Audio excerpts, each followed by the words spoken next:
د همدې تړاو په بحث ولرو. په بحث کې راسره مېلمانه دي د سیاسي چارو شنونکي شان پاچا سادات او همدارنګه رومان شیرزاد صاحب. ستړي مه شئ، بخیر راغلی کور مدان چې خپرونې ته راغلي یاستئ.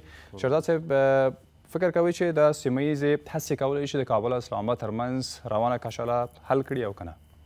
بسم الله الرحمن الرحیم. الحمد لله رب العالمین والصلاة والسلام علی سید المرسلین محمد وآله وأصحابه أجمعين. رب اشرح لي صدري ويسر لي أمري واحلل عقدة من لساني يفقهوا قولي. صدق الله العظيم. تاسو ته د طلوع مېلمه ته او ټول اورېدونکو السلام علیکم ورحمة الله وعلیکم السلام. ستړي مه شئ.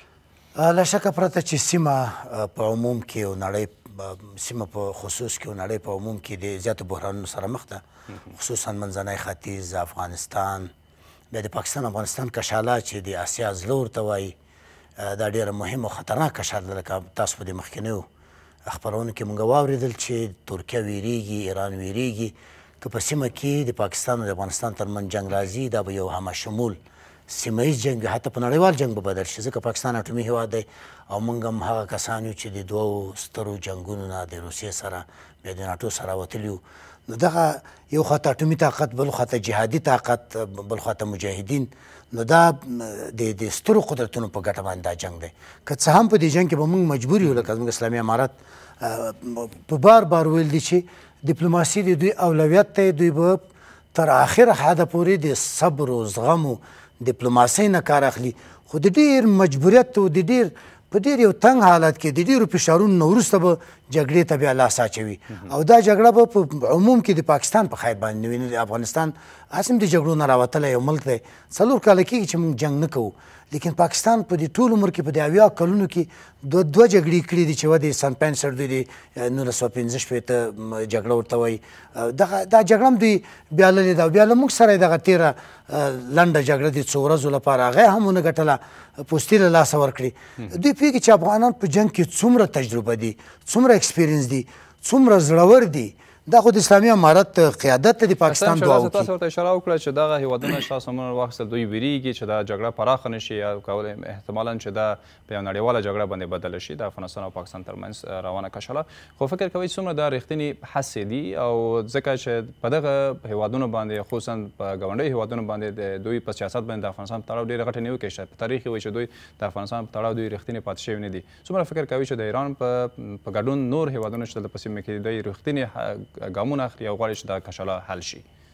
په ترکیه باندې خو زیات شک ځکه نشو کولی چې اسلامي هېواد هم ده او بل ترکیه په افغانستان کې استعماري موخې نه لري، لیکن پاکستان او ایران موږ زیات باور پرې نشو کولی، ځکه له مهاجرینو سره چې کومه وضع ایران کوي او کومه پاکستان کوي، دا هغه ټکي دي چې موږ افغانان باید ویښ او بیدار اوسېږو. او یو خبرې ته باید افغانان که قیادت ته که ملت ته ټول باید دې ته متوجه وي چې موږ د سیمې په لحاظ نه امریکا نه روسیه نه چین هېڅ یو ستر هېواد د موږ دومره دشمنۍ کې وړاندې نه ده تللی په حسد او کینه او بغض کې لکه څنګه چې زموږ همسایګان تلي. په اول نمبر کې طبعا پاکستان دی، بیا په دویم نمبر کې ایران ته م اشاره کولی شو. که چیرې ایران او پاکستان رښتیا هم زموږ نیک همسایګان وای، موږ په منطقه او سیمه کې یو پاور جوړوو، یو اسلامي پاور، یو سیمه ییز پاور. د اسیا زړه افغانستان، د افغانستان د ترانزیټ لاره ده. ګوره د ایران لپاره چین ته، د پاکستان لپاره اروپا او منځنۍ اسیا ته. خو دا خلک مغرض دي، دوی د یو قوي افغانستان حتی چې معبر وي، پل وي د یو هېوادونو ترمنځ باندې هم نه غواړي. نو موږ افغانان باید ډېر هوښیار وو.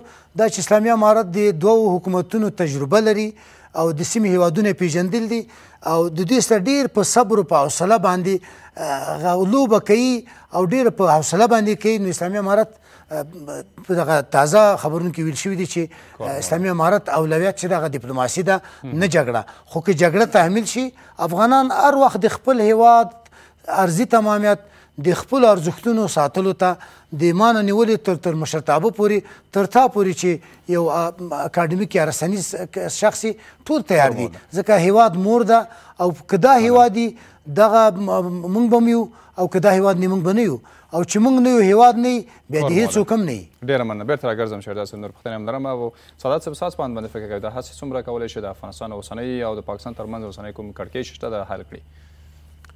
بهران صاحب، اول د افغانستان ټول مسلمان مجاهد ملت ته سلامونه او احترامات وړاندې کوم. بیا د طلوع تلویزیون ټولو همکارانو ته سلامونه وړاندې کوم. شیرزاد صاحب ته سلامونه وړاندې کوم.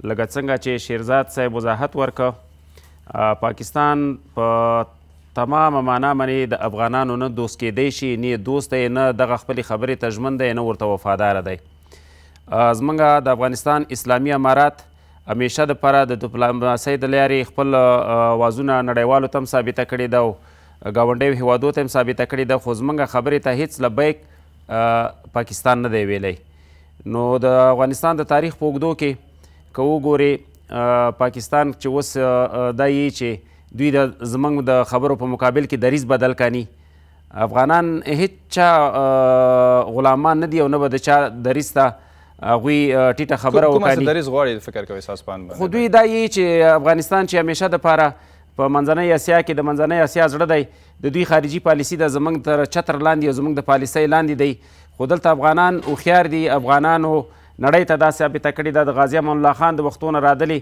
زه دا فکر کړم چې پاکستان به دومره یو قوي هیواد نه وي لکه برطانیا چې وه ځکه چې پاکستان جوړ د برطانیا نه دی او د برطانیا غلام دی چې بالدار یې توره ونه کړي غلام توره نشي کړی روسانو ته افغانانو ماتې ورکړې ده امریکا و اروپا ته یې ماتې ورکړې ده پاکستان په کم سترګو کمې بېحیایۍ سره دی چې دوی د خپل دغه ته مسیر ته تغییر ورکاني په کومو سترګو دا خبره دوی کاني د افغانانو جرأت او میړانه او سرخندنې خو نړۍ ته ثابتې دي پاکستان خو په منځنۍ اسیا کې د امریکا یو وړوکې یوه جزیره غوندې ده او دلته د غلام په صفت باندې ساتلي دي او همیشه دپاره دوی ته پیسې او اکمالات ورکړي دي او د نورو ګاونډیو هیوادونو د تباهۍ دپاره استعمال کړي دي پاکستان خو خپل کم تاریخي عنعنات او کلتور او فرهنګ نه لري خو یو غلام هیواد دی د امریکې چې د اوسنۍ کړکېچ هم د کولی شي یو نوې پروژه وي د افغانستان د ناامني کولو لپاره او د سیمې د ناامني کولو لپاره دا خو نړیوالو ته ثابته ده دنیاوالو ته ثابته ده خو دا چې نړیواله ټولنه موږ سره د مور او د میرې سلوک کوي او دغه خبره نه افشا کوي دغه اوس چې پاکستان کوم حرکتونه کوي د دې پردې شاته هم نورې خبرې دي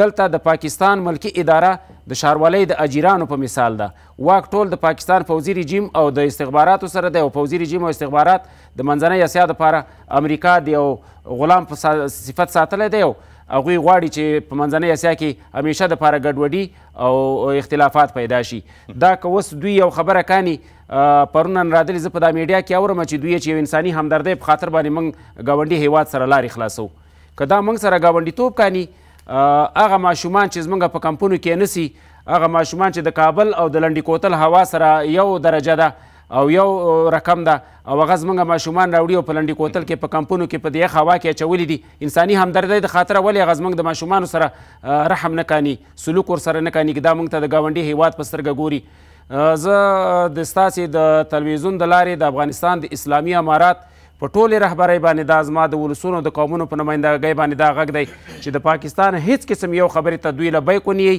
موږ ولسونه د دې تر شا ولاړ یو موږ ولسونه دې ته آماده یو چې هر قسم دا ستونزې چې وشته دا باید حل شي اوس فکر کوي چې دا څنګه حل کیږي په جګړې حل کو په ډیپلوماسۍ حل کو لکه څنګه چې اسلامي امارات چارواکي وایي چې دوی لومړیتوب ورکوي ډیپلوماسۍ ته او غواړي چې دا ستونزې حل شي بهیر صاحب دوی د تیرې ورځې پورې د افغانستان حریم ته په سپکه کتلي دي خوست او په کونړ او په پکتیا او په بعضې ځایونو کې دوی بمبار کړی دی خو د افغانستان اسلامي امارات همیشه دپاره د خبرو د لارې دوی سره خبرو ته آمده دي نړیوالو په چوکاټ کې د دوی سره خپلو خبرو ته آمده دي خو هغوی نه غواړي چې خبرې وکړي هغوی د افغانستان اسلامي امارات او رهبرۍ شورا دې ته مجبوره کوي چې دوی یو تعرض وکړي په موږ باندې او یو جنګ ته لاره هواره کړي خو د افغانستان اسلامي امارات او ولسونه نور د جنګونو نه ستړي دي دا 4 کاله وشو چې په دې 4 کاله کې موږ نه ډز اورېدلی نه ډوز اورېدلی موږ د امنیت او د دې شیانو طرفدار یو خو پاکستان دغه امنیت په موږ باندې پیرزو نه دی او نه دوی غواړي چې آینده دپاره په افغانستان کې یو حاکم نظام تر پایه پاتې شي مننه کور د بدن شیرزاد صاحب ولې فکر کوي چې پاکستان دې ته لیوالتیا نه لري چې راشي مذاکره وکړي خبرې اترې وشي او د ډیپلوماسۍ له لارې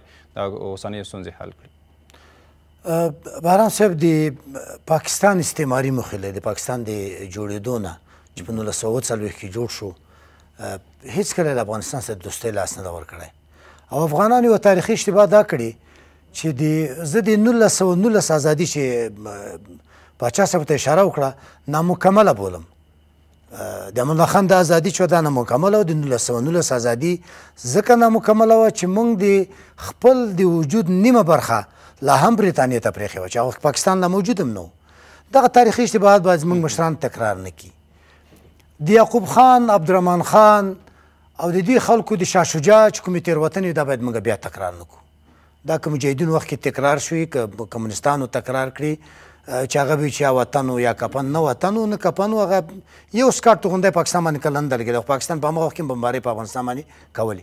اوس موږ یو نیکه پایله دا ده جنابه چې موږ اوس دشمن او مرض دواړه تشخیص کړل.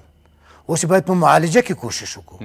د پاکستان ولس معالجه څنګه کیږي؟ په کومه لاره دا معالجه په ملي وحدت سره کیږي، په اسلامي وحدت سره کیږي، په علم ټکنالوژي په تیاري باندې. الله پاک وعد لهم استطاعتم من قوه ومن رباط الخيل ترهبون به عدو الله وعدوکم.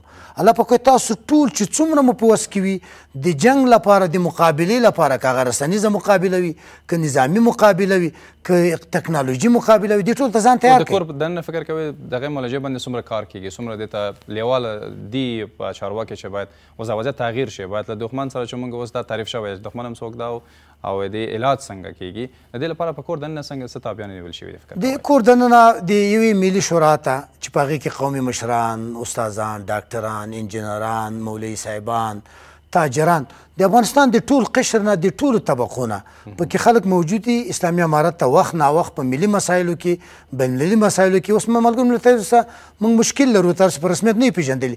د دې رسمیت پېژندلو لپاره د ملي اجماع ته اړتیا ده.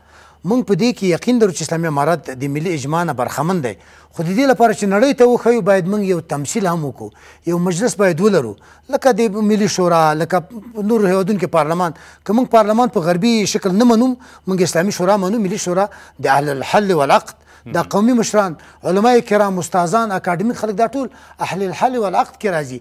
له دوی نه مشورې والو، یو په اقتصاد کې متخصص ده، بل په نظامي کې متخصص. زاړه نظامیان دغه زاړه نظامیان نو موږ د جنګ په ستراتیژي د جنګ کې په استخباراتو کې په دې کې الحمدلله که څه هم اسلامي امارت ډېر ښایسته روان ده، ډېر ښه روان، دین به استفاده وکړو.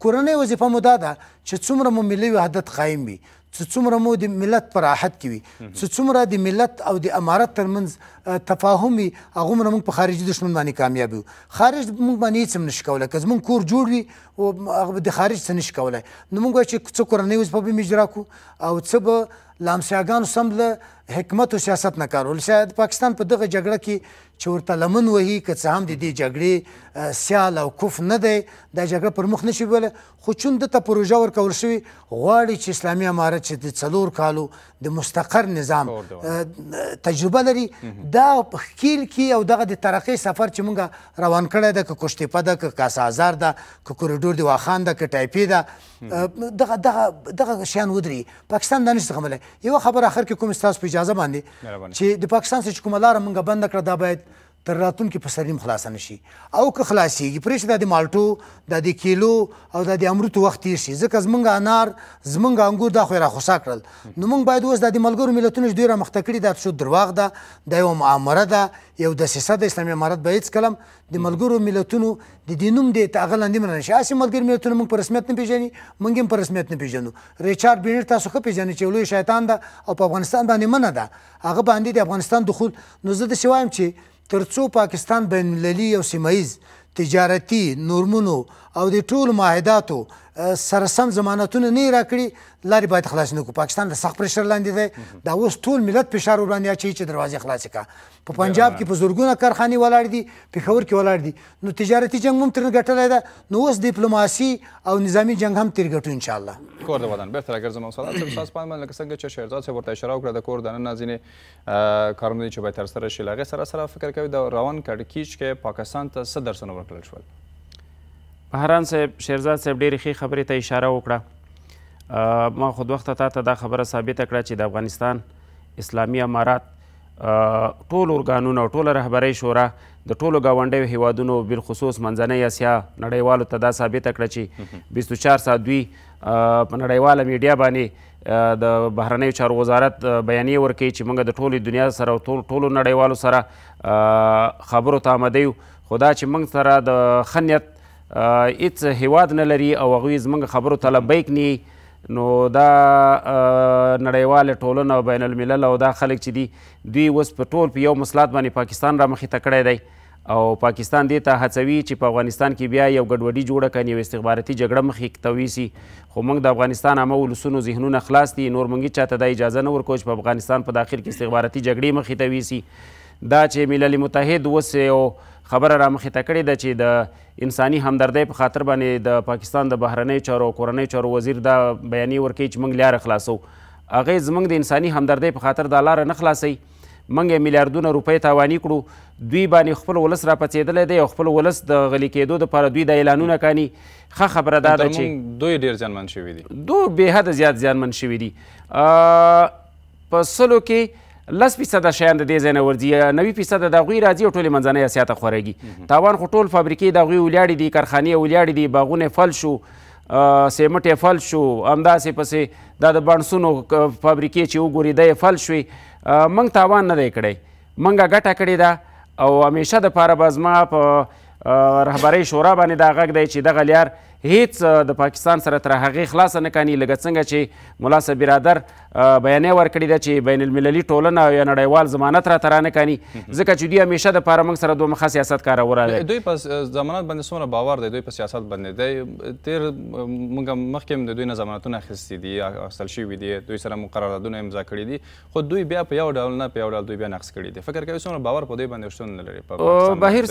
بهرام صاحب دلته خو خبره داسې ده چې دوی سره خو زموږ د اقتصاد وزارت یا تجارت وزارت یا نورو دغسې خپلمنځي پروتوکولونه امضا کړي دي، خو دا به نړیوالو ته ثابته شي چې نړیوال تضمین موږ ته راکاني زموږ د افغانستان اسلامي امارات رهبرۍ شورا ته. نو دا به یو روښانه ثابته شي که بیا دوی کوم قلمرو نه تیری کاندي نو هغه خو به نړیوالو ته ثابته یي که نه چې دوی دلته نړیوال تضمین ورکړی دی. اوس زموږ ملي تجارانو نورو ګاونډیو هیوادونو ته لاره پیدا کړې ده او هغوی رسېدلي دي او هغوی خپلې پیسې د اکاونټونو د لارې هغه هیوادونو ته جمع کړي دي. په لنډو ورځو کې به زموږ انشاءالله ټول مشکلات حل شي او که د دوی دغه لاره خلاصه شي څنګه چې دوی د مالټو او د املوکو او د امرتو سیزن ختم شو، دوی بیا یو نامه نه مانیم دا لیار بیا بندوي موږ باندې. نو دا اوس ډېره ښه خبره ده چې پاکستان لپاره په خپل کور کې داسې یو فساد راپورته شوی دی چې عامه ولسونه پسې راپڅېدلي دي. عامه ولسونه پسې راپڅېدلي دي، دا د ملل متحد په نامه باندې دا لار نه ده خلاصوي او نه ملل متحد خبرې ته دوی وفادار دي. ملل متحد که دوی وایي چې هغوی یې چې موږ د انساني همدردۍ په خاطر باندې بشري مرستې افغانستان ته رسوو، هغوی ډېرې غټې درنې الوتکې لري، موږ سره به څه شي مرسته کوو؟ 50,000 ټنه مرسته به راسره کاني، 15 الوتکې راوړي نه کابل نړیوال هوایي ډګر کې دی کېباسي. زه د قومونو او د ولسونو په نمایندګۍ دا خبره درته کړم او په خپله رهبرۍ شورا باندې زه د ولسونو او قومونو په نمایندګۍ دا غږ کړم چې کومه خبره ملا صاحب برادر کړې هغې خبرې ته پاکستان نه وي وفاداره شوی، هغه خبرې ته ژمنتیا نه وي ښودلي، تر هغې پورې دغه لارې خلاصې نه کاني. دا به د ولسونو یو آرزو او د ولسونو په زړه باندې به دغه حکومت وي، ځکه چې موږ ولسونو ته دا تاریز مشکل نشته دی، مشکلات ټول د پاکستان عامه ولسونو ته دی. ډېره مننه کوم کور ودان شیرداد صاحب. تېره ورځ د اسلام آباد کې افغان سفیر ویلي چې اسلامي امارات غواړي د خبرو له لارې د ستونزو حل یعنې غوښتونکی دی او په هغه تېره ورځ بیا پاکستان بهرنیو چارو وزیر هم ویلي دي چې پاکستان چمتو دی د اسلامي امارات سره خبرې وکړي. یعنې فکر کوي یو تفاهم سره رسېدلی دی او نږدېوالی شته، یو دغه خبرې او موقف کولی شي چې دواړې لورې بیرته د مذاکراتو خبرو ته راوګرځوي یا نه؟ بهرام صاحب ټولې د ټولو د هر جنګ پایله چې دغه بیا خبرې دي، خو هغه غوټه چې په لاس خلاصېږي په غاښونو باید خلاصه نه شي. موږ پاکستان ته بار بار وایو چې تا تر اوسه جنګ نه دی لیدلی، تا تر اوسه درد نه دی لیدلی، تا شهید نه دی لیدلی، تا زخمي نه دی لیدلی، تا ځوړنده له منځه تللی اقتصاد نه دی لیدلی. ته په الله باور وکړه که د موټروې 2 پلونه والوځي په پاکستان کې نو ټول پاکستان فلج دی، ځکه پاکستان ټول په پلو تړلی. پنجاب څه ته وایي 15 اوبه. مطلب دا ده چې مونږ اسلامي امارت چون د جنګ تجربه لري، د سیاست د 2 حکومتونو تجربه لري، هغه ښه پوهېږي چې د جنګ پایله ښه نه ده، خو 80% دوی ته ښه نه ده او 20% موږ ته ښه نه ده. لکه دلته اقتصاد کې مونږ خبره وکړه، موږ 10% پاکستان ته توکي واردوو چې هغه به انګورو، مالټې و انارو مڼې وي، خو پاکستان له پکي نه نیولې، د برق له ګروپ نه رانیولې، ته د بخاریو نه رانیولې، املوکو دغه دا ټول د پاکستان لپاره موږ یو داسې مارکیټ و چې هغه اوپن بدون محاسبې. خو پاکستان ناشکره و، لئن شکرتم لازیدنکم ولئن کفرتم ان عذابي لشدید. الله وایي که تاسو د درکړو نعمتونو شکر باسئ زه به اضافه کړم، او که چېرته کفران د نعمت وکړئ په تاسو به عذاب نازل. اوس عذاب پې نازل ده، څو عذابه نازل دي؟ د TTP عذاب، د بلوچ عذاب. پرون بلوچانو یو سر سپارلی هغې کړی ده، برید یې کړی ده. دغسې په 4 ساعتو کې په کویټه بلوچستان کې د 10 نه زیاتې حملې شوي دي. خبره دا ده چې دوی بیا وایي چې دا د افغانستان نه مثلا هغه شوي امانګ شوي دي، لکه تېر ځل چې ویل چې چې کوم عملیات کې دوی وایي چې له افغانستان نه دوی ورته رهنمایي شوې ده، د افغانستان نه دوی بریدونه کوي. دا خپل هغه داخلي ستونزې یو رقم ته غواړي چې د افغانستان په افغانستان باندې واړوي. بهرام صاحب پاکستان موږ سره داسې تعامل کوي لکه الله چې په قرآن کې فرمایي چې ولن ترضى عنك اليهود ولا النصارى حتى تتبع ملتهم. د الله رسوله یهود و نصارا تر هغې تا نه راضي کېږي تر څو چې یهودیت او نصرانیت قبول نه کړي. اوس که موږ دا قبول کړو چې موږ بلوچان نه پېژنو، نه یې ژبه له موږ سره هغه ده او نه په کلتور، صحیح ده، موږ د هر ازادي غوښتونکي ازادي د هغه حق بولو. TTP سره موږ فقط دومره تړاو لرو چې هغوی مسلمانان دي، موږ مسلمانان یو، موږ د شرعي نظام نه برخمن یو، هغوی شرعي نظام غواړي. آیا موږ TTP ته ویلی شو چې شرعي نظام مه غواړه؟ TTP به اول موږ ته ووایي چې تاسو اسلام ځان ته غواړئ، موږ ته یې نه غواړئ. لا یؤمن احدکم حتی یحب لاخیه ما یحب لنفسه. خو دوی په دې باور چې دوی حمایت کیږي، دوی سپورټ کیږي د افغانستان نه، دوی ته ځایونه ورکړل شوي دي، دوی مثلا د ځینې چې کوم عملیات هلته کیږي د افغانستان له خاوره دوی ترتیب کوي او تنظیموي. زه بهرام صاحب بله خبره وکړم، که دوی چې TTP موږ حمایه کوو یا بلوچ، نو لبیک ګوند څوک دغه کوي حمایه کوي چې دغه میاشت وړاندې نظامي ظهور وکړه، دغه مهاجر قومي مومنټ دا څوک حمایه کوي؟ منظور پښتون. ولې منظور پښتون موږ باندې نه راړی چې پښتون هم دی، موږ سره کلچر هم یو دی، ژبه هم یوه ده، ادعا هم یوه ده، خو نه د دوی منافقین دي، شیطانت کوي. اوس ګوره که موږ په یو ډول نه په یو ډول یو هېواد ته تړي، مثلا مثلا هند یې سپورټ کوي، اوس وایي چې ځینې ګروپونه دي لکه TTP د افغانستان نه حمایت کیږي، نو دوی په یو ډول نه یو ډول یو ګروپ یو هېواد پورې تړي. فکر کوئ ولې داسې؟ بهرام صاحب په پاکستان کې ګوره تا ته معلومه ده چې بنګالیان هم شته دی، سکان هم شته، کشمیریان هم شته. سبا به کشمیریان اوچت شوي له تا نه به حقوق غواړي، سبا به بنګالیان اوچت شوي تا نه به حقوق غواړي، سبا به سکان اوچت شوي له تا نه به حقوق غواړي. بیا به هم ته وایي دا موږ باندې ښه. بیا بله خبره د هند مسله، دوی ولې دا د هند او د پاکستان د داخلي تنظیمونو مسله سره جدا کوي نه؟ هند خو ډېر یو ستر هېواد ده. آیا افغانستان له هند نه مستغني کېدی شي او یا هندوستان له موږ نه مستغني کېدی شي؟ موږ سره څومره هندوان دي، څومره سکان دي په جلال آباد کې، په خوست کې، په کابل کې، په مزار کې، په قندهار کې، په پکتیکا کې، په غزني کې. دا زموږ قومي افغان سکان دي، افغان هندوان دي. نو ته به سبا دا خبره هم کوې نه دا بانې غواړي. وایي د زوراور اوبه په لوړ ځي او د بره نه اوبه خړی. خو الحمدلله موږ دومره کمزوري نه یو. پاکستان ته داسې وایو چې ستا والا انچ افغان ته معلوم ده، ستا ټول هر څه معلوم دي. هغه فارسي کې متل دی من از حرام چطوری چطورت میشناسم. موږ تا پیژنو، خو د تا په ولس چې مسلمان ولس ته لر و بر یو کلتور لري، یو دین لري، یو رواج لري، په هغو مزله بدېږي.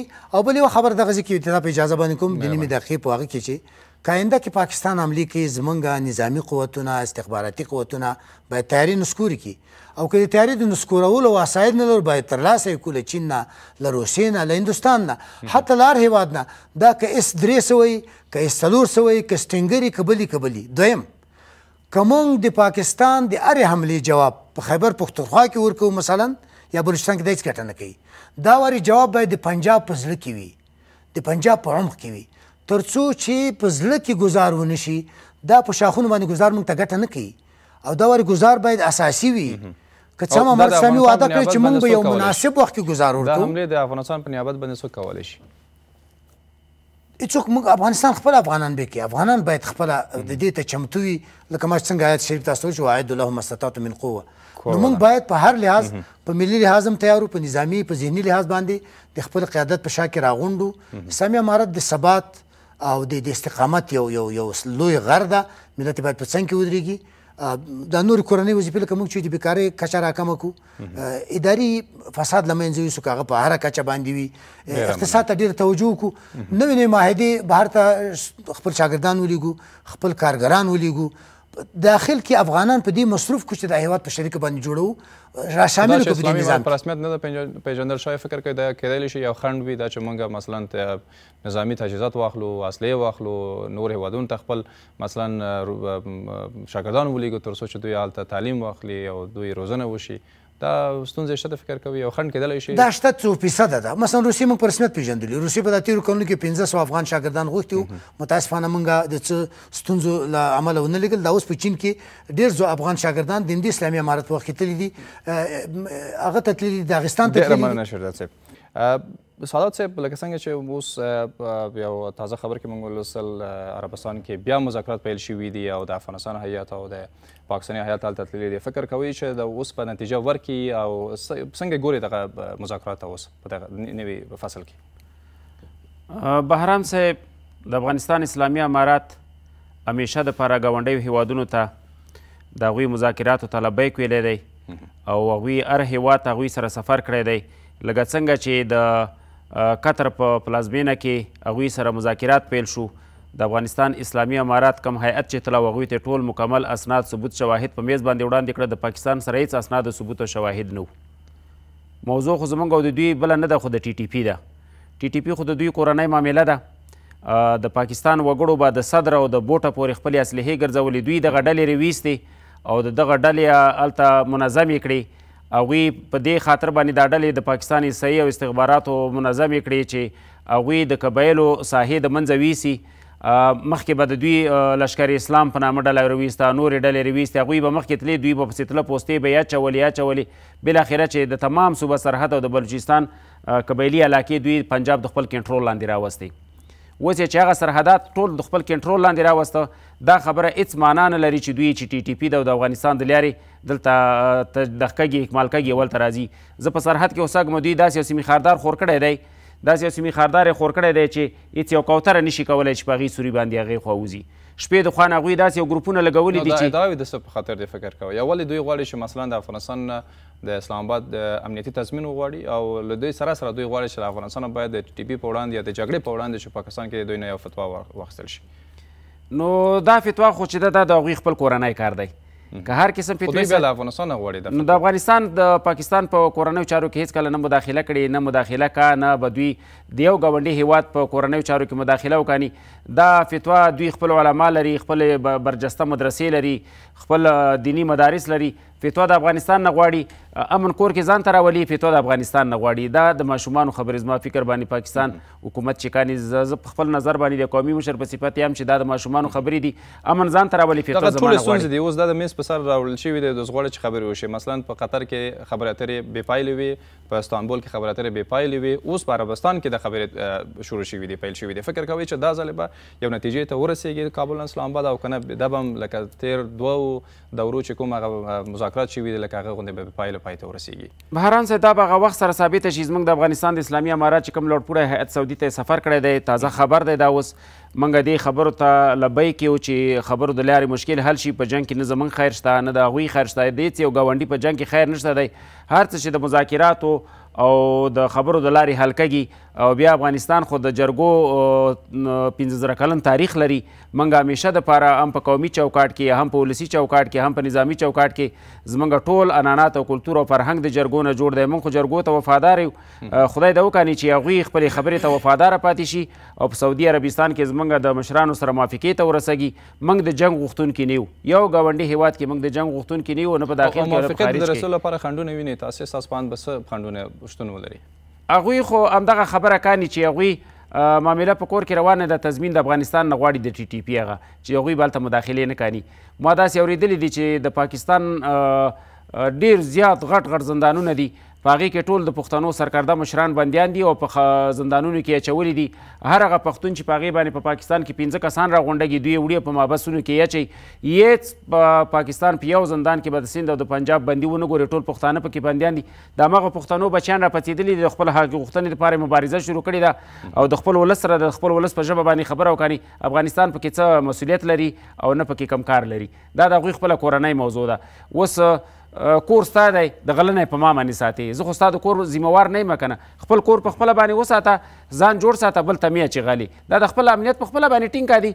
دوی نه اوس لاره خطا ده او ګودر تر غلط دی، کله په یو هیواد او کله په بل هیواد باندې پړي اچوي. معاملې ټوله کورنۍ روانه ده. ډېره مننه کوم. کور ودان شیرزاد څه فکر کوئ ستاسو په اند ولې دا ځل عربستان ټاکل شوی ده د مذاکراتو لپاره، او دا ځل یې څه تفاوت وینئ تېر دوو مذاکراتو ته چې په قطر او په ترکیه کې شوي دي؟ بهرام صاحب د اسلامي امارات د معتدلې او نړۍ شموله سیاستو د اعتدال په نتیجه کې تاسو ولید چې په لومړي ځل قطر چې زموږ لومړنی دوست هېواد ده چې له امریکا سره هم زموږ د دوحې هغه ستر تړون امضا شو، او بیا ترکیه چې اسلامي هېواد ده اسلامي امارت په دغه کارونو سره څه پیغام لري خلکو ته نړۍ ته څه پیغام لري پیغام دا ده اسلامي امارت دا چې ملګري ملتونه موږ باندې اعتراف نه کوي اسلامي امارت هم د خپل طرف نه وایي چې موږ هم په دغسې دشمنو ملتونو باندې به موږ هم باور نه لرو اسلامي امت ته دا کریډیټ ورکوي دا امتیاز ورکوي چې زموږ مسایل و امرهم شورا بینهم او د مسلمانانو ټول کارونه به د دوی ترمنځ په شورا باندې حل کیږي دغه د لومړی 2 ځلې ترکیه د دې خبرو میزبان وه دغه د څو ځلې قطر و دغه د سعودي عربستان ده دغه خبرې اصلا اسلامي امارت غواړي چې په دې خبرو سره د اسلامي محور د اسلامي بلاک د جوړولو لپاره یو تمهید کې دي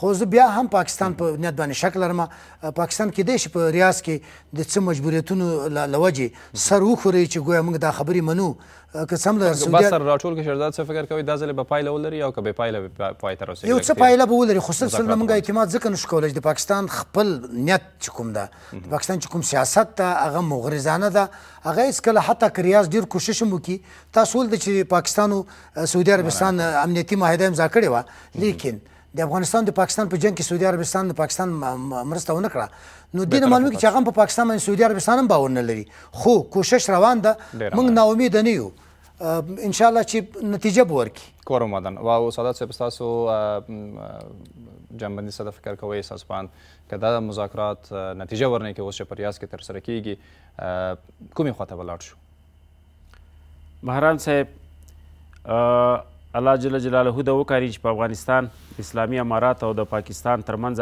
په ریاض کې چې کومې خبرې روانې دي دوی نتیجه ورکړي او هغه ښې پایلې ولري امن او سوله او سکون د ټولې نړۍ په ګټه باندې دی جنګ کې هېڅکله خیر نشته دی خو پاکستان همیشه دپاره خپلې غوښتنې په موږ باندې مني او خپلې غوښتنې په موږ باندې مطرح کوي خو افغانان د هېچا غلامۍ ته نه تیار دی او نه به دې ته تیار شي د چا بې ځایه غوښتنې ومني هغه خبرې چې د قومونو او د ولسونو او د امارات او د پاکستان ترمنځ چوکاټ ولري او هغې ته بین المللي ټولنه رشد ورکاني موږ ولسونه هم د همدې خبرې ملاتړ کړو چې په جنګونو کې خیر نشته دی موږ هم دې ته آماده یو چې موږ خپل نظام او خپل قومونه او خپل ولسونه په جنګ کې ښکیل نه غواړو دغه بس دی چې موږ دغه زرونه کاله دغه شهیدان ښخ کړه د غازي امان الله خان د وختونو رادلې موږ په جنګ کې ښکیل یو پاکستان همیشه دپاره غواړي چې افغانستان کې یو حاکم نظام پاتې نشي او د ولسونه یې د مار غوندې په سوزي کې وساتي او همیشه دپاره خاورې وخوري هغه ځان ته پلان ورته شروع کړي سعادت صاحب که نتیجه ورنه کړي دا مذاکرات بیا که نتیجه ورنه کړي موږ د هېچا د ګاونډیو هېوادونو خلاف نه یو د خپلې خاورې جغرافیا نه په تمامه معنا باندې موږ نظام او ولسونه ملاتړ کړو او موږ به د امارت اسلامي تر څنګ ودرګو هېڅ چا ته به موږ د اجازه ورنه کړو چې د افغانستان جغرافیا ته په سپک نظر وګوري او یو لوشت رامخکې شي موږ ولسونه هم جواب ورکوو او موږ ولسونه به په توغونو په بیرغونو سره وځو د خپل نظام نه به ملاتړ وکړو مننه کوم د سیاسي چارو شنونکي شان پاشا سادات صاحب او رومان شهزاد صاحب د شیخ خبرونکي مرسته مهرباني کور مدن بخیر راغلی